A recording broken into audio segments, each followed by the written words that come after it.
আসসালামু আলাইকুম গাইস, আজকে আমি আমার পাখিদের হাড়ি থেকে নামিয়ে এনেছি কারণ এদের পায়ে প্রচণ্ড পরিমাণ ময়লা জমেছে।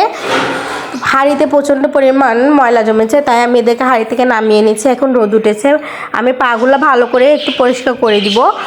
এদের পা এভাবে পরিষ্কার করতে গেলে এরা অনেক ব্যথা পেতে পারে, তাই হালকা পানিতে এদের পাগুলো আগে ভিজিয়ে একটু রেখে দিবেন।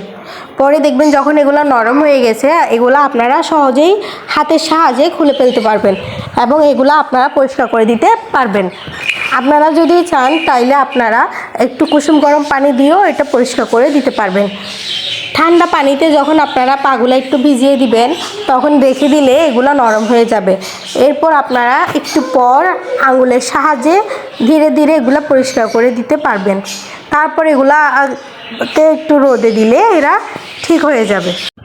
মাশাআল্লাহ, এগুলো আমার একটা হাঁড়ির বাচ্চা আমি আপনাদের সাথে শেয়ার করলাম। আজকে আমি আমার পাখিদেরকে রোদে দিয়েছি হাঁড়ি থেকে নামিয়ে, কারণ কয়দিন পর এদের বাবা মা এদেরকে হাঁড়ি থেকে নামিয়ে দিবে। এর আগে আমি একটু এদেরকে নামিয়ে নিয়েছি কারণ এদের পায়ে প্রচুর পরিমাণ পটি জমেছিল। তাই ভালো থাকবেন, আসসালামু আলাইকুম।